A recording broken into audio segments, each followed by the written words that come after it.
name is Nicole. I'm a producer for the Remembering Them podcast. The podcast is a platform for people to share stories and memories of their loved ones who have passed away. The podcast was created in memory of Dad, Bob Cecil. May he rest in peace. Your host, Mark, Ryan, and Luke acknowledge the rich history and importance of storytelling within the indigenous culture. My name is Jorgi Skeen, and I would like to acknowledge the traditional owners of the land in which we meet here today. Today we're meeting in Meanjin, and those traditional owners are the Yagara and Turrbal people. And I'd also like to pay my respects to their elders, past, present and emerging, and acknowledge my people, the Gubbi Gubbi people, and extend that acknowledgement to all Aboriginal and Torres Strait Islander people listening in today. Hello, Luke. Welcome back to the podcast. Morning, Mark. Just the two of us. Just the two of us. Do you know where Ryan's at today? I thought you did. Look, I do. Today, as of recording, date today, 13th of November, 2025, it's actually World Kindness Day. I don't know if you recognize World Kindness Day. So Ryan's out and about spreading kindness. It's very important to him, and that's the reason why he's not on the podcast recording today. That's Unfortunately. very cute. That's very cute. That's a change of pace for him. Usually he's a terrible person to deal with. He's very cranky. So it's good that he's out there doing the opposite for once. So. I think that's why he recognizes the day, because he generally doesn't spread kindness. So today he's out and about. I don't know what he's doing, delivering flowers, and who knows. Just reconciling. Good for him. Yeah, good for him. Well done, Ryan. We hope you enjoy the day and we have you back on soon. Look, on to the clues, as always. 3 clues for you and Ryan and all of our listeners. Play along at home to try and guess where our guest is from today. We're after a city. You will have heard of this city. Most people, I think, would have heard of this city around the world. Clue number 1, this city has a river that was artificially redirected in the 19th century to reduce flooding and improve industry access. Pretty cool clue. Probably won't help, but No. Artificially redirected. Brisbane. Not Brisbane. Not Brisbane. Toowoomba. No. Clue number 2, neither of those. Clue number 2, the world's first full-length feature film was produced in this city, making it a birthplace of modern cinema. It's giving me French vibes. Have we had a guest from France? Paris? I Have don't we think had we a guest have. from France? No. Niche. I think you'd be jumping out of your socks if it was a guest from a first place. We're probably in just like Europe, somewhere just. And I have no idea the cities in Europe. So Birmingham. I'll give you this. Or Market We're not Harbour. in. No, we're not back there. We're not actually not in Europe. Third and final clue. This might help you a lot. This clue. Third and final clue. This city has been named the world's most livable city by the Economist Intelligence Unit 7 years in a row, thanks to its culture, healthcare, infrastructure, and quality of life. Right. Okay. Most livable city. Like that's the this is the number 1 city to live in. Number 1. Yeah. Oh man. I have no idea. Like I feel like everyone outside of Australia is like, yeah, Australia's a great place to live, but then Australians are just like, I don't know, it's super expensive over here. Oh man, I think that last clue, you were just like, oh, this will help you a lot. It's just made it worse. I have no idea. What's your guess if you didn't know? I thought it would have helped you. Oh, look, when I gave this clue, or when I found this clue, I thought, oh, this will probably give it away, because this city often gets plastered around to Aussies when these lists sort of come out. So the city we're actually in, if you haven't guessed it at home, is Melbourne, here in Australia, capital of Victoria. So the Yarra River, there's the artificially redirected river back in the 19th century. I certainly didn't know that. The first full-length feature film was The Story of the Kelly Gang in 1906, which makes sense. Ned Kelly and the Kelly Gang for those that are up to their history in Australia. And yeah, most livable city 7 years in a row, We're gonna Melbourne. have And to ask. it's I think always we're up gonna have there. to ask the guest because I feel like it got a bad rap for COVID. Like that, it was like the longest city in lockdown during COVID, right? Yeah, So it did cop a bad rap, but maybe prior to that, I'm not sure what that time frame was, but yeah, they're always Melbourne's normally on the list somewhere in the top it 10, 20, is. whatever it You're right. is, livable cities. So for those that don't know, it's a vibrant and cosmopolitan city in southeastern Australia, known for its world-class coffee, street art, and dynamic cultural scene. As the capital of Victoria, it blends historic charm with modern innovation. Today's guest is a psychic medium who brings warmth, intuition, and a deep love for all things spiritual to her work. Married to her wife, she finds joys in the simple things like walking a dog, unwinding in the sauna, and keeping up with the Real Housewives. I think Ryan loves that show too. So from Melbourne in Australia is Jessica Lynne.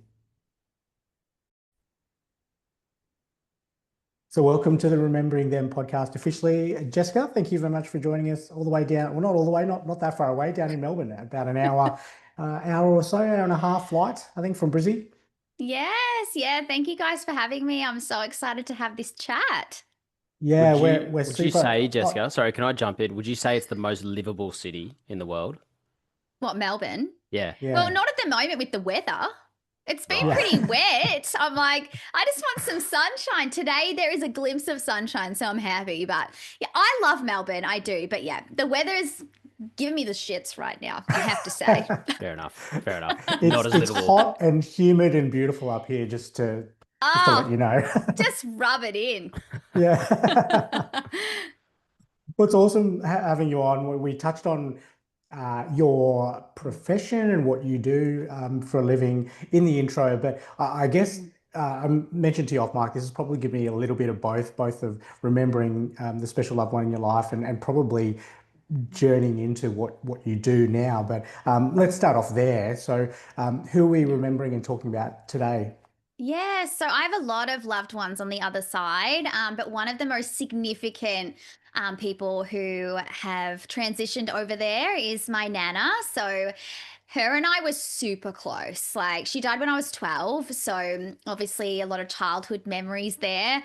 But I came from a really difficult background. Like I didn't have like the traditional loving home kind of thing. I had, drugs, alcohol, all the things. So she was really like that safe space for me. She was somebody that I could lean on, somebody that used to spend a lot of time with, that just made me feel really loved. And she was really like a mum to me, to be fair. And she used to take me to dancing, and I used to do cooking with her, and we did Christmas concerts for the family, and just so many memories that are just those like core nostalgic times. And she's probably the only person that I really have that with. Like when I'm thinking about my childhood, like she feels like she's that for me. So when she passed of cancer, she had lung cancer that spread to her bones, and it was a really quick like 5 month journey, I think. And at that age too, you don't really understand completely like what's happening. You're kind of like, oh yeah, she's sick, but you don't kind of go, oh well, I completely understand that she's going to go and I'm going to say all the things I need to say and all that kind of stuff. I feel a bit robbed of that because I look back and I'm like, damn it, if I had been like in my 20s, I would have been like, oh my God, Nana, tell me this, and this, and write me a note, and I want your handwriting. And like, I just would have done all those things. So I think sometimes it's hard when you lose someone so young that you love so deeply, and you kind of just not have that regret, but you're kind of like, oh, I feel robbed of like not being able to have those moments and that time. But I feel her around me anyway. And she's part of the reason why I stepped into mediumship in the beginning, in the first place, because I was just curious about when you die and what happens, and she can't just be gone, kind of thing. Yeah, I think that makes sense, and even well, I mean, probably more so given your age, but even maybe this is a guy thing too. But for us with dad, and I was deep into my 30s. I look back then and still think, oh God, there were things I wish I said. And so, I mean, I think that's just part of the course, unless you have that really open and you're aware of it and something's coming. Mm. or the end is coming, I suppose. But fortunately, you've been able to continue that relationship in a different way. You touched on childhood memories. What are some of your favorites? And what was Nana's name, by the way? Her name was Dawn. Yeah. So look, really, it's got to be with her, like all the Christmas stuff. Like she loved Christmas, and I'm obsessed with Christmas too. And like my wife is like the Grinch. She's like, I don't like this crap. You can have it every year. I'm getting a smaller and smaller tree because she's just like getting even more and more fed up. But I'm like, I'm still doing it. I'm still having the tree, and I'm still having all the things. And I have some of my Nana's ornaments that I just so happen to inherit. So I put them on the tree, and I've got a little badge that she used to wear that's like it's got her name on it, and it's just like this Santa badge. So she used to wear that every year, and I've got that, and I put it on the top of our tree. And there's just so many Christmassy memories, which is so ironic that we're talking at this time of year, which is like her time to shine, which Yeah. I love. But we used to put up the Christmas tree on the 30th of November because it was my granddad's birthday. She was like, Stuffy, we're all going to come together on that weekend and we're all going to put the tree up. And he was always like, oh, bloody hell, like, what are we doing? This on my bloody birthday and kind of thing. So it was always this funny, like, ingest thing that we used to do. And we always used to fight over who was going to put the angel on the tree. And there's all these photos of like each year it's a different person. And it was just fun. Like she just made it fun, and it just is a feel good energy for me. So I don't care what my wife says. I'm celebrating anyway. I love it. Similarities with you and your Nana? What things did you said you inherited obviously the ornaments, but what about the Yeah. non-physical? Are there traits or sayings or lessons or things that you've inherited from her? Oh, definitely. I feel like my ability to be able to give the way that I do, like I was even talking to my kinesiologist about this last night. She's saying there's always been an imbalance with you, Jess. It's like you're always used to give, give, give, give, give, and you don't allow yourself to receive as much. And she was exactly the same way. Like she was the one getting out and buying presents for everybody and, giving everyone advice and doing all the things. And then you kind of look and you go, oh, I wonder what she used to do for herself. Because there wasn't a lot of time where it's like, oh, it's Nana's time or anything. It was always just, oh, yeah, let's get on to the next thing, on to the next thing. So I think I'm a bit like that too. And I guess that kind of leans into why I do what I do as well, because I want to help people and I want to give back. And I just love being in that energy of healing and helping in some kind of way. So I think I definitely have that trait of hers for sure. And how would you describe her? Either physically, but also her as a Nana, as a person, just her in general. Yeah, just super kind, like really kind person, very, what's the word? Protective. Like there's this real protective energy. Like no matter what was going on, like in my life, in my childhood and all of that, she was always like, no, I'm going to take you away from that. I'm going to protect you from that. I'm going to show you that there's more to life than this. And I think that that was a really important quality that she had for me, was like that safety and protection and wanting people to feel that in her presence. So she was just she was fun. Like even I'm literally sitting here, I've got a photo of her like literally right beside me. And it's her in her Christmas gear, and she's got a Santa hat on, and she's just silly. Like, she doesn't give a crap what anyone else is thinking about her. Like she's got her Christmas earrings on and she's rocking her Santa hat in public and she just doesn't care. And I feel like that's me. Like I don't really care what anyone has to say about me now. I used to, but I've come a really long way, and now I just kind of have fun and goofy, and I just do whatever. And if people follow me on social media, I'm super random, and I just like it that way. And I reckon she was like that too. Would you say, and this is, I guess, transitioning into, um, her passing from cancer, and then you Mm, finding or connecting to her on the spirit side. mm. Would you say her and even you, I know probably difficult as a child, but were spiritual in a sense? Yeah, I was always open. Like I wasn't really brought up in a family where it wasn't really spoken about, or people weren't very like anti anything like that. So it wasn't like I had strict beliefs that I had to undo.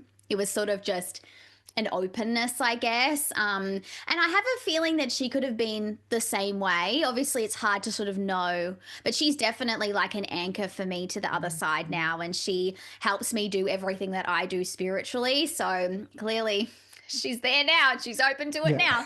now. But it's nice to sort of have someone, like sometimes I'll be out and about with friends and stuff and they're like, I really haven't had anyone that's sort of passed who's significant to me, or I haven't had that experience. And I feel like when you have had that experience, you kind of get it, like you relate to people and you're more open to spirituality because you want something to hang on to and you hope that there's more. There's like that hope or faith of what's to come. So she's actually the reason why I was so keen to know, because I had I had a reason to, I guess we could say.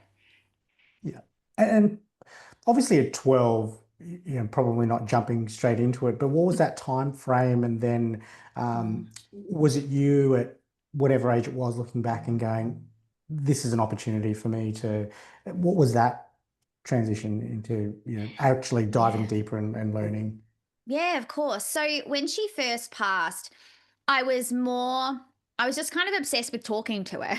So I would sit there. She was cremated. So she had her ashes box and it was on like a dresser in like one of the rooms in her house. And because I used to go to their house all the time and my granddad kind of took over looking after me when she passed. So I'd always be there and I'd literally just be sitting there talking to her. It's literally her ashes box.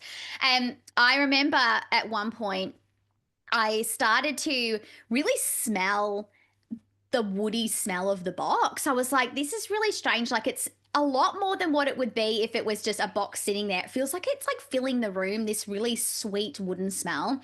And I started to think, like, maybe that's her. Maybe this is a thing, kind of thing. And that was my first like inkling that perhaps there was something else going on. And I remember sort of testing it out. So I'd come like every couple of days, I'd be like, oh, I'm going to talk to you and make sure it happens again, kind of thing. And it did. And it got to the point where I was like, all right, let's test this theory. I want to be able to smell this wooden smell when I'm not even near this ashes box at all. And I remember one time, like, I don't know who had taken me to the supermarket. I must have been like 15 or something. I smelt the smell in the supermarket. There was no ashes box in sight. I'm like, that is the same scent. So this was the first thing that she tried to do for me because I had noticed it and was aware of it to try and connect with me. So then I got obsessed. I was like, oh my God. So when I was like probably 17 ish, I started hanging out at the local crystal shop and they did meditation sessions and things. So I was like, oh, I'm going to sit with these ladies and they're going to show me how to meditate, connect to the other side and connect to myself. And they did little readings for me and stuff. And it's just this young chick with like all of these like older ladies who are like so well versed in all this kind of stuff. And I'm like this little chick, no idea what I'm doing. But it was so fun to be with like-minded women who were genuinely just interested in this stuff. And then I sort of, as I got a bit older into my 20s, I would go to every mind body spirit festival. I would see all the mediums. I'd want to connect with my nana all the time. And I remember this one medium said to me, I must have been mid-20s. She said, I don't know why you're here, Jess. And I'm like, what do you mean? Like, I want to connect with my nana. And she goes, no, like you should be on the other side of this. You should be the one giving the readings. And one day this could be you. And I held on to that for so long, going, oh, maybe there is more. Maybe I can feel and sense this stuff because I am meant for more than this. And so one day I found this amazing medium who I love because she was super blunt, says it how it is, really direct, but so spot on. And she's like, I'm doing this beginner's course on the weekend. You should come and just do the day course and just see what happens. And I was like, yep. So I grabbed my friend and I'm like, we are going to this course. And she's like quite spiritual too, but has no idea like me. And she's like, what are we doing? I'm like, I have no idea. We're just going to go and we're just going to see what happens. So we turn up and then she's like, all right, everyone, sit down in this circle. Close your eyes. I'm going to play this track for you. And I'm going to teach you how to blend your energy with spirit. And we were like, great. So we sit there, we're listening to Tony Stockwell's Sitting in the Power. Anyone who wants to start mediumship, listen to that track. It's actually a really good exercise and I did it for years. And she goes, all right then, now I've done that, I'm going to pair you up with a total stranger and you're going to start channeling their loved ones. Like, what are you talking about? I don't know how to channel a loved one. And she goes, no, close your eyes, open your mind, and what do you feel? And I remember feeling this male energy. And I was like, oh my God, it's working. I'm like, I can feel something. So I channeled this woman's dad. And the way that I knew how to say things was because they actually showed me a man that I knew through my wife's family. So it was her dad's sister's husband. And he passed a little while ago, but they were showing me him and what he was like and the way that he died. And I'm like, well, I'm not channeling this person's dad. I'm channeling this dude that I know. And they're like, no, they're using your frame of reference. So he's got very similar personality traits to this person. He passed in a very similar way. So as I was describing this guy, she's going, that sounds exactly like my dad. And I was like, oh, this is genius. I'm like, Spirit are using all my memories and my knowledge to like piece together what I'm supposed to be saying for this person. And to this day, that's pretty much how I channel with all of my frames of reference. But yeah, I couldn't believe it. And I said to my friend, what did you channel? And she goes, all I saw was colors. And I was like, oh my God, that's too funny that we're so different. But to be fair, she's more of a healer and someone who works with energy now, and she wants to do all that kind of stuff. And I was always meant to be a medium. So long-winded way, but that's how it all began. And then I just kept going with it. Yeah. And so can you, were there distinct moments where you connected with your nana, after you, I guess, discovered, I know you had those moments in the supermarket and then Yeah. smelling the wood at home, but were there distinct moments where you were like, okay, I'm going to do this, I'm going to connect, and then what was that like, and what did she say to you? How did she come across? And obviously now you can do that whenever you like, but do you remember Yeah. back to the probably the first initial time or the first few times you connected? Yeah, it's interesting. It's so difficult to like connect with your own loved ones. Like it's sort of we all kind of joke about it that it's not really much of a thing. Like you can feel them and you can sense their energy, but you kind of can't read for yourself. So sometimes it's hard to sort of get all the clarity that you want from your particular people.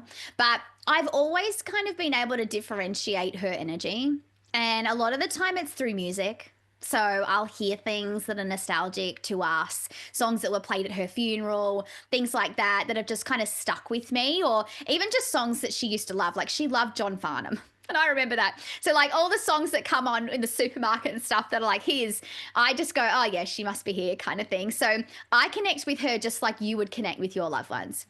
It's not kind of a special thing where I'm like, oh, I get to have full blown conversations with her. Not really. It's sort of the same as what it is for you, except I just know. Like, I know it's her. I'm not questioning it. There's no Mm. coincidences about it. You just kind of go, yeah, I kind of feel like she's doing this for me right now. Or there's no coincidence as to why I spoke to that person today who helped me do that that's landed here. Like, I think she's had some kind of part to play in that. So it's having that faith and hope that they're there, even though you can't always sense and feel them like you want to. Yeah, that makes sense. Wow. Mm. And so what was that like then, or what was that moment for you to then say, post that initial discovery, then to be able to then move that into, well, I'm going to help people every day connect with their loved ones. Yeah, see, I never wanted to do this full time. I didn't. I was like, nope, it's my hobby, it's my joy, it's something that I'm just gonna do for myself. And I ended up, after I did that course with that medium, I ended up being mentored for her for 2 years. I did free readings for 2 years. Anyone that would let me, I would just do it. And I was just excited to learn. And like that's the thing when you start mediumship, like you're always questioning yourself, like, am I nuts? Is this really me? Are they talking to me? Is that me being nuts? But really, it's about learning that when you put yourself in that headspace and when you turn it on, I guess we could say, because I like to turn it on and off like a light switch. I'm not walking around every day seeing your grandma stand next to you. Like, I don't want any of that. I want to live my life and then be able to turn it on when I want to. So that's how I sort of operate these days anyway. But yeah, I wanted to be able to sort of switch it on. And oh, I've lost my train of thought. What were we talking about? Sorry, sometimes I get distracted with what I'm saying. What was That's your okay. question? Moving into helping other people Oh, yeah, connect. yeah, that's right. Yeah. So I was doing the free readings for like 2 years. And then I decided that I wanted to do this a little bit more seriously. And I've always sort of worked in a way that once people tell me I'm ready for something, they have to tell me a few times, a few different people have to tell me, and people going, Jess, you need to charge. Like, you need to actually charge people. You can't keep doing this for free. And I was like, oh, okay. I remember I started like charging like $30 or something. I was like, I don't care, like whatever. It needs to be an energy exchange. That's what someone said to me. And I was like, okay, well, that's fine. We'll kind of do that. And then over time, I just discovered, okay, I'm going to do part-time hours. I worked full-time as an executive assistant for many years. I worked for Peter Alexander. I'd worked my way up the corporate ladder. Being his EA was phenomenal, and I just never wanted to leave that space. But something just struck a chord, and I remember being booked out for a whole year on my part-time hours. I had a wait list of 800 people, and I was just like, this is weird. Like, this is next level. Like, this is not how people usually start their business. Like, why am I just getting so much momentum so quickly? And I remember thinking, well, I want to spend more time doing this. So I decided to find another job, another EA job that was closer to home and more flexibility and all that kind of stuff, so that I could actually do more of this. So I ended up leaving Peter Alexander, going to this other job that I thought was going to be amazing. Spirit painted the picture. I'm like, yes, it ticks all the boxes. It does all the things. I lasted 4 days. And I remember thinking, I don't like this. I don't like you. I don't like you. I don't like this place. I'm like, this is terrible. Everything that I thought it was going to be was not. And I remember thinking in that moment, I rang my wife and I was like, I hate it here. I'm like, this is terrible. And she goes, just do your business. What are you waiting for? And I'm like, I don't know if I can. And she goes, just give it a crack. You've got nothing to lose. You hate this job anyway. And I think that was the only way I was going to go into my mediumship and give it a chance and trust myself, because I had nothing to lose and everything to gain. Whereas when I was working at PA, I had so much to lose.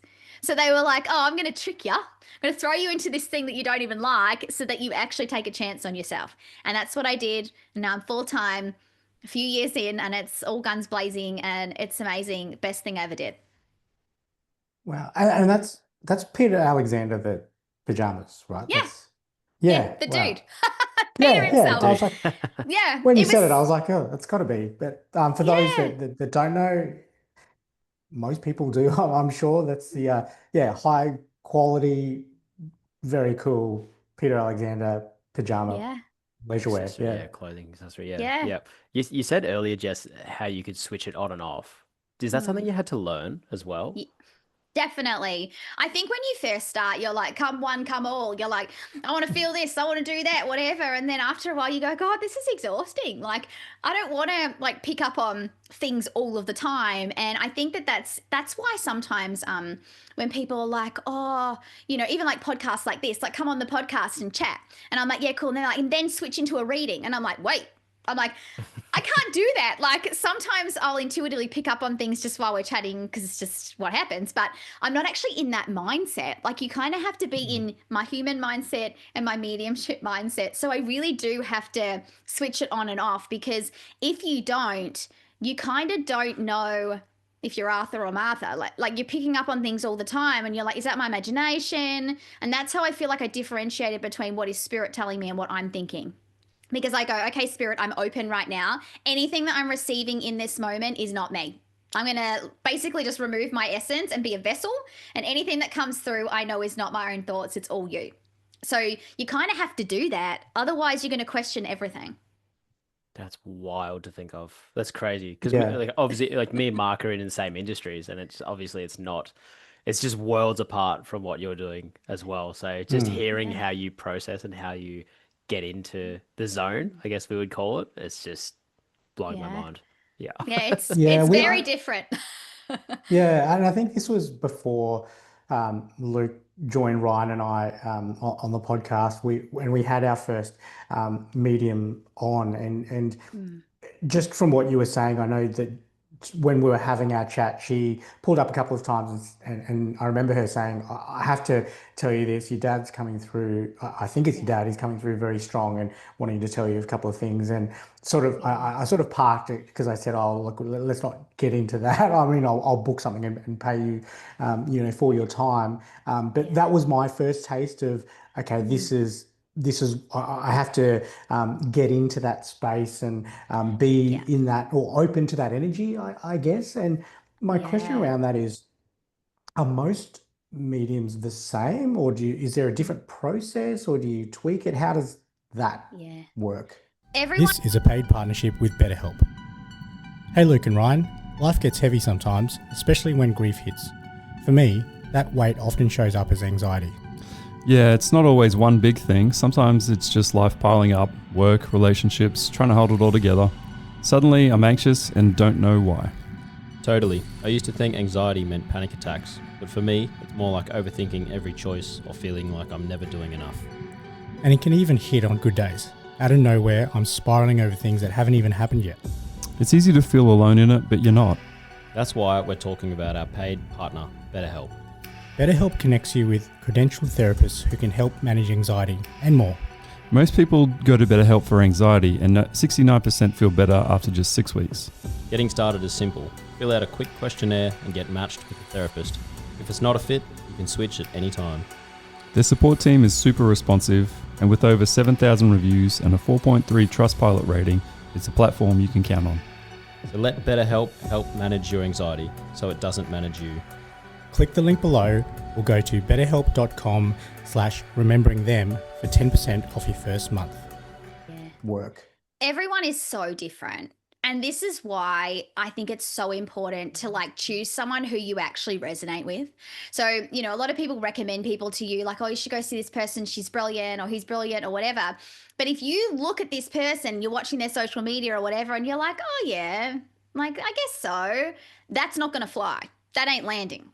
So if you are listening to this podcast, you go, yeah, this chick's pretty rogue. Like, I feel like I'd probably be her friend. Then you're probably going to pick someone like me because we all have a different essence and we all have a different way. Some mediums are more serious. Some use cards. Some purely channel spirit, not really psychic stuff. Like for me, I kind of do a blend. I do a bit of psychic stuff of what might be happening for the future, but I also do that through spirit. So through your loved one. So I'd probably, let's just say, bring through your dad and then talk about your life and what he's observing and what might be coming for you and all that kind of stuff. So I do it from a spirit lens rather than a pure psychic tarot card kind of energy. So we're all really different. And that's why I think it's so important that you really do pick who you resonate with and who you feel like you could have a really great conversation with, because otherwise it'll just feel really clunky and it'll be hard for the medium to channel if you guys don't really blend very well. So it's all about personality, who you vibe with, really. Mm. And would you recommend anyone out there connecting or trying to connect to spirit through a different, like trying different mediums, I guess, if you can put it that way? Because I guess in my dumb mind that it's that, oh, that, you know, dad is connected through you in the past, so that's who we go to. But does it work in that he could channel through you and then another different medium depending on who we talk to? Does that make sense at all? Definitely. No, that makes total sense. And absolutely, like, you know, there may be me, I've picked up on him and other mediums have in the past. And I think it's just it's difficult to say. Sometimes they come through stronger with particular mediums than others because we've found the right blend of our energy. So I actually channel a lot of men, to be fair. And I think it's because I'll just say it how it is. Like, if they come through with their personality, if they want to swear, if they want to be weird, they want to be funny, all that kind of stuff, like, I'll let them be themselves. Like, I don't need to filter anything from the spirits that come through my channel. And because a lot of dads and granddads and all that kind of stuff, they can be quite random and a bit blunt and all that kind of stuff, I just feel like I bring through their personality really well. But anyone can channel anyone. It's just a matter of whether or not the frequency's there or the vibes there and they want to chat. Really? It's kind of like doing a bit of a dance with the universe. It's like, okay, well, we want you to come through, but do you want to today? Or is there somebody else that might have a more significant message for you? And the reason why they need to give you that message is because they relate to you or they can articulate it better rather than potentially your dad. So let's just say your nana comes through and she's talking about, you know, your wife and your children or whatever, and she can relate because she was a mum. Like, sometimes we kind of can't poo-poo the people that come through naturally because sometimes they're actually the best person to give you the message as well. Yeah, that totally makes sense. In a way, in our brief understanding of it. So how do you, and I'm certainly not saying do this now, but how do you get into the zone? Because I guess the experience we had with Ioana was her getting into a meditation from what I can remember, and then being open and having, she had a message she would say, open to spirit, please come through, or whatever the scripting was. But is that a similar process to you, or is it different? What does your process look like? Yeah, so usually I'll do a little bit of prep before I get on the call, just a few minutes of me obviously doing my own personal ritual where I open myself up to spirit and I ask certain angels and guides to step forward for me. And I'll set an intention of only allowing the spirits to come through that are connected to you and have the highest good in mind. Like, we don't want anyone who's, negative or fear based or anything like that coming through the channel. So I always set that intention. And then when I get on the call, I'll usually obviously introduce myself, what I do, and see if you've done this before and kind of get the vibe. And then I'll take a couple minutes just to connect. And that's me opening up my energy to you and kind of blending it with you and with your spirit team and just seeing what I start to feel. And then I'll tell you if I feel a male or female energy, and then we'll kind of just run and go with it. Wow, that's amazing. It's so hard to comprehend if you're not. I mean, and we've been open to it. We've had readings, but even now, just speaking to another medium, it's like, how does it even work? How does that even? Don't know. I'm in the dark too. I don't know how this happens or how this works. The only way I can describe it is, I swear, it's almost like you've got a switchboard behind your brain or something, and you've got all this symbology and all these things you've built up over time, and the spirit sits there and they just push all the buttons and they're like, that one, that one, that one. And you're like, oh yeah, I know what that is. I know what that is. And I think when you first start to, and any other mediums that might be listening, or potentially, mediums who might listen to this, I feel like that you kind of get a bit clunky in the beginning because you don't have the flow. You're trying to figure it out. You're trying to learn. So sometimes if you have readings with freshies, I guess we could say, you might go, oh, it was good, but they kept having to stop and go back into their power and then give you the next message. Whereas now, because I've read for thousands of people, you'll just feel like you're talking to me like this. I'll be like, oh, did this happen? And, oh, do you understand this and that? And it kind of just feels like you're chatting to a friend, and I just so happen to be talking to whoever. Over time, it just kind of flows. So, but it's interesting when you first start, you think, oh God, I don't know what I'm doing. And I'm so nervous to pause and be silent. Whereas sometimes the magic is in the pause. When you actually pause and collect yourself for a minute, they take you on a different wavelength, and then you get another juicy piece of info, or you go on a different path that is exactly what they need to hear. So you kind of got to allow yourself to breathe and also feel into it. And that's why I say to you, if you're getting readings, allow yourself to just be present and also honor the way the person's working in front of you. Because if you're a really fast-paced person and you're like, hurry up, hurry up, hurry up, and you have that energy yep, that actually interrupts the flow, because then I go, oh God, I got to go faster. This isn't enough for them, kind of thing. Whereas if you allow me to just pause and move with it with a flowy energy, you're going to get more out of it. So for all the people who try to hurry people up, don't do that. Yeah. You'll get everything you need out of it, I promise. And I always ask people if you have questions, so you always get a chance to ask anyway, just so you know. I think that's something me and Mark can relate to. We I'm sure I've had it recently, hurry up, where's our answer? Where's the answer? And it's just like, just relax, just chill out. But I was gonna go back, Jess, and ask about Dawn. Is there a really core memory that you remember her from, obviously when you're a bit younger? Something that's just maybe, I don't know, I'm feeling like she's cheeky, like you said, she doesn't really care. So is there just something that sticks out where she just said something so off hinge, you're just like, whoa, relax. I feel like that she always did it with grace. That's what I'm going to say. So she's not as rogue as me. I feel like that I've gone to the next level, but I think that's because my granddad influenced me, and he swore like a sailor, and we were hilarious together, me and him. We had the best time. This sounds bad, but especially when she passed, because I feel like we were just like, oh, well, now we don't have to put money in the swear jar, because she used to have a swear jar. So we always get in trouble. She'd be like, put money in the swear jar. I'm like, okay. But yeah, when she passed, we just went rogue, and we were like a little married couple. People would look at us and be like, oh my God, you guys are so mean to each other. And I'm like, nah, it's just the way we are, kind of thing.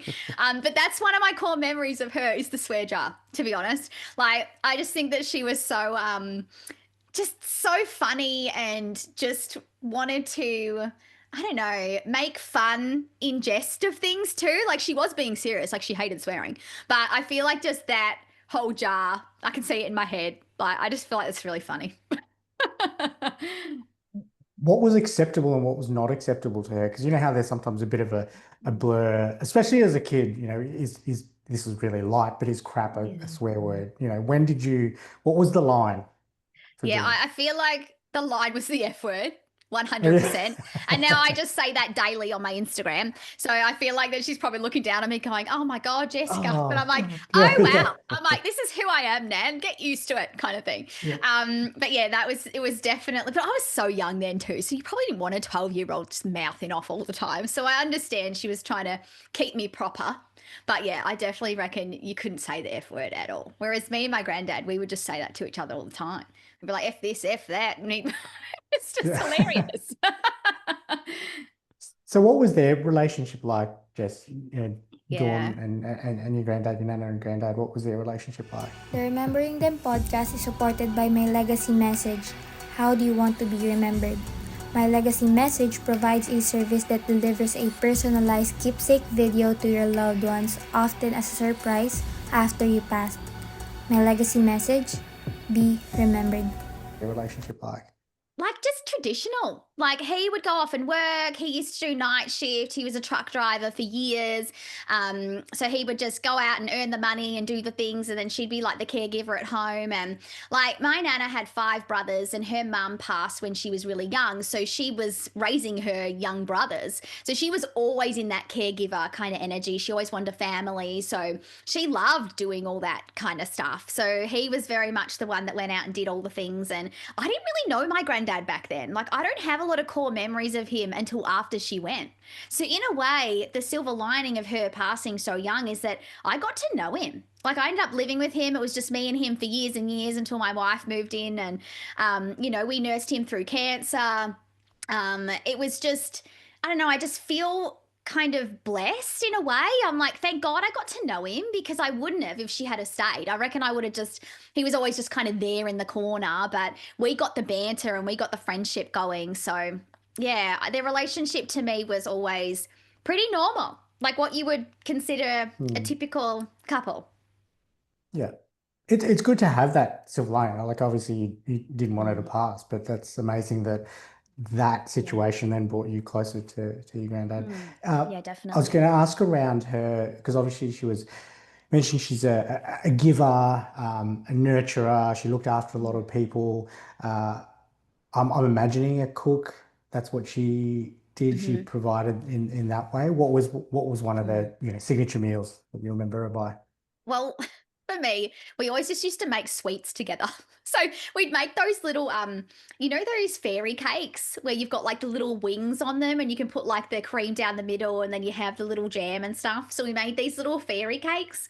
This Might be a That's a must be Melbourne huge thing. this memory. must be yeah. I was gonna say this is a Victorian Oh, thing. I don't know about this. oh, you guys don't know. Oh, it's the best. And I remember we had these cookbooks and they were all like cakes and, sweets and all that kind of stuff. So more than the savory, I more remember all the sweet things that we used to make together. Like I haven't had a fairy cake and I couldn't even tell you how long. I don't even know if you can get them. I don't know, but they were so There's sweet probably a and cool. business in it because I've never even had one. So Mm. Yeah, probably. But yeah, that's a core memory for me is all the sweets and stuff we used to make together. So she must have had a sweet tooth for sure if that was the go-to. Because I don't remember her yeah, teaching me how to make like stir fry or anything like that. It was always let's there's make always cake. bakings, fairy cakes, whatever. Yeah. Yeah. Is there something that you make now that you remember her by? Obviously not the fairy cakes because you haven't had one for a while. Yeah, no, I'm not really a massive cook. I Okay. reckon that if she had stayed around, maybe I might have learnt more. But my wife's the chef. She's Italian, so she makes me all the things and I Yeah. love it. I'm just like the observer and the helper and all the things. So I wouldn't say I have a signature dish. I could probably make you a good toasted sandwich and I can make pasta now. I've learned how to do that. But I would not say that Yeah. you're going to come to my house and I'm going to be the chef at all. This is totally left of field, Jess. But does your wife use bay leaves when she cooks? No. Me and my partner had this argument because I feel like bay leaves it's an Asian thing. Yes. I don't want to claim it, obviously. Like me and Mark are Asian. I don't want to claim it, but Yeah. I think we had I can't remember what we made. We just made like a bolognese, real simple, and then we put bay leaves in it. And I was like, I don't think I think Italians would this would rub them up the wrong way. Yeah. No, So I don't think I a need bay to leaf's a confirm that. thing. No, Yeah. Yeah. I don't think Thought we've so. ever bought them. Thought so. I'm right. I'm right. You're right. You can own that. Oh, So awesome. just today, in today's, and obviously it's been quite a while now, but how do you continue your Nana's legacy, or how do you remember? Is it in the work that you do? Definitely. I just get a feeling of, it's strange. Ever since I stepped into mediumship, it's almost like I grieve my loved ones less. And I know that sounds strange, but I'm like, I kind of feel like they're with me all the time now because I'm channeling all the time, even though I'm not doing it for myself. You just kind of feel closer to them. You know they're there. There's just that knowing. And I feel like I carry her legacy every day through doing that work and working with her to do what I do. Also, obviously, around this time of year is when we truly shine. So I'm going to be pulling out all the things that are hers and invoking her memory in that way. But yeah, I kind of just carry her with me all the time. And, obviously through music as well. Like I love listening to some of the songs she used to listen to. And, I think we carry them in our hearts. And, you don't always have to do anything in order to honor them. Sometimes just thinking about them and talking about them is enough.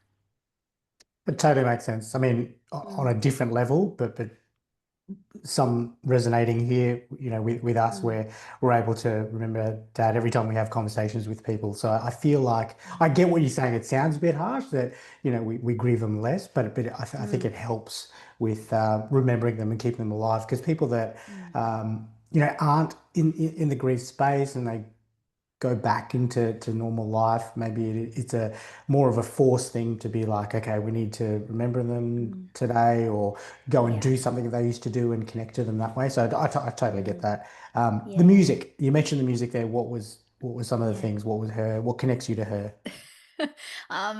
Tina Marina. Okay. Obviously she liked John Farnham as well, but yeah, like Now You Can Dance song, that's huge for me. Probably connected because I used to dance. Obviously I did ballet for many years and she used to take me to dancing, and I really love that song. But yeah, any kind of Bing Crosby, Christmas carols. His whole Oh, yes. album, I have it on repeat during this time of year. Like I'm ready to crank it out already. Like that gives me all the nostalgic memories. She loved all his songs, and some of the ones that I know, I'm like, how do I even know this? Like some of them are weird. They're not even like the traditional, like, I'm Dreaming of a White Christmas. It's like some other really random stuff that I just put on and I know every word. And Jade's like, what is this? I'm like, I don't know. I just remember. And that's from when I was 12. Like I remembered all the songs. So she must have played them over and over again in the car or something. Like it must have been a thing. Not that I can really remember, but I reckon she must have had them on all the time. Yeah. You don't get around Mariah Carey. I love Mariah Carey. I love that song, All I Want for Classic. Christmas. But everyone does. Everyone loves Yeah. that song. It's like gone absolutely ape shit that you're It's kind of great. like, Yeah. it's great too. my Like, we've got to ringtone. pick other ones because that's a general one. Yeah. But she loved Mariah Carey too. Who doesn't really? Yeah. Queen. The Grinches out there don't. So Yeah. But This they're is not this is our a magical people. time for you. Yeah, no, It this is is. a magical time for you. It's really wonderful that that it probably even brings you closer. I guess it's just hypercharged, that ongoing relationship and the memories that you have with your Nana. One final question for you for the main part of the podcast. We want to be respectful of your time. Yeah. This is normally our most difficult question, or some of our guests find, but I have a feeling for yourself, because you have this continued connection to your Nana and what you do every day. It's probably, I don't want to assume it's probably not as difficult, but if she was in front of you today in the physical, what would you say to her? Thanks. That's all I would say. Thanks. She knows what it's all for. I feel like that I am where I am because of her and because of my granddad as well, because he's over there on the other side now. I feel like that they've like paved this path for me. And it's so weird too, because I actually feel like for anyone who is a bit spiritual and knows all the lingo and all that kind of stuff, I feel like I've had a bit of a quantum leap I've gone from like 0 to 100. Like, I haven't just slowly built my business over time and my connection. It's literally gone from one day can't do it to the next day full blown all the things. And I feel like they did that. They've gone, okay, you have a lot of catching up to do. We're just going to throw you into the fire and let's hope you swim, kind of thing. And I would just say thanks, because I love what I do now. I have a really amazing life. Like, it's not all perfect and rainbows, but it's just everything that I could have thought it would be. And I give it up to them. Like, I'm not standing here going, I did it all. I reckon they opened all the doors for me. So thanks. That's my Yeah. thing. Totally makes sense. And Short and simple. we'll link these, once we release the episode as well. But how do people find you? What's the best way to connect with you? Yeah, of course. I'm mostly on Instagram at Jessica Lynne Mediumship, or you can go to my website, jessicalynnemediumship.com. I also have my own podcast called Talk Spirit to Me. So if you want to come Awesome. over and listen to my randomness and have amazing guests that I have on there, you can do that. I'm on TikTok too, but not as much. You kind of, if you want more of me, I'd stick to Instagram. Instagram and the podcast. So we'll link those as the podcast as well. Quick plug for the podcast. What are you doing on there with people? Is it people that you've had readings for, or their experience with spirit or other mediums, or what's the podcast about? Yeah, so my podcast is obviously a spirituality podcast. So I have guests on there from all different walks of life and modalities. So I've had healers, I've had other mediums, people who talk about, mind, body, soul connection, just really interesting people in different areas of healing and spirituality and stuff. And we just have really fun conversations about what they've experienced, what they've been through, how people can learn. So it's kind of like my educational piece of my brand. So if you want to learn a thing or two, you go over to my podcast and you listen to me flesh things out with people and pick their brains. So that's what's on over there. Cool. Well, definitely check it out. Goes without saying, we love podcasts here, so I'll definitely check it out. We'll link it, of course. But thank you very much for giving up your time and coming on today and talking about both things, I guess. What you do with the work that you do today, but obviously inspired by your Nana and the relationship we've had with her. And thank you for sharing stories and memories of her. I think it's a different one because we often have people that have gone through, really difficult things and a really hard grief journey in hope that they would help, someone else going through something similar. But I think equally with the work that you do, it can help people that are open to it, connect and continue on connecting with their loved one spirit side. So I think this will certainly help someone out there that if they're not already right into it and open to it, maybe consider checking it out. Yeah, I love that. Well, I've loved being here. So thank you for having me. Yeah, thank you, and we hope the weather gets better there soon. I show too. Yeah. Yes. Jess, thank you. So Luke, that was Jessica Lynne from Melbourne in Victoria. That was great. I loved that story about her first finding out that side of mediumship or that realm, shall we say? The wooden box. That was a great story. So yeah, got a lot out of that. Happy to hear about Dawn and what she's able to give Jess as well. Yeah, it's certainly a lighter, I think, conversation to ones we've had in the past. I guess because of maybe it's the time because Jess was so young, being 12, and she's had all this time and also experience with what she's doing now. But it's really awesome that she's able to help people. So we'll obviously tag everything in there, link everything to all Jess's socials and her podcast, and she's got a viral Lyme thing going on. So we'll check that out. So go out and check Jess's page and everything that she does, and connect with her as well if you're interested on the medium spirit side of things. I think worthwhile. It was really interesting to hear a different. It's the second medium that we've had on now. So yeah, it'd be awesome, I think, for any of our guests that are remotely interested in that side of things to go check it out. We had an excellent chat in the Patreon, a little bit more around, a little bit more in depth around connecting to spirit. I would say that we delved a little bit deeper into the energies and things that might try to come through. So our Patreon is a way to have exclusive access to those chats with our guests, and also just a way to support the podcast. $6 a month US, $9 a month Australian. So jump on and check out our Patreon, patreon.com/remembering them podcast.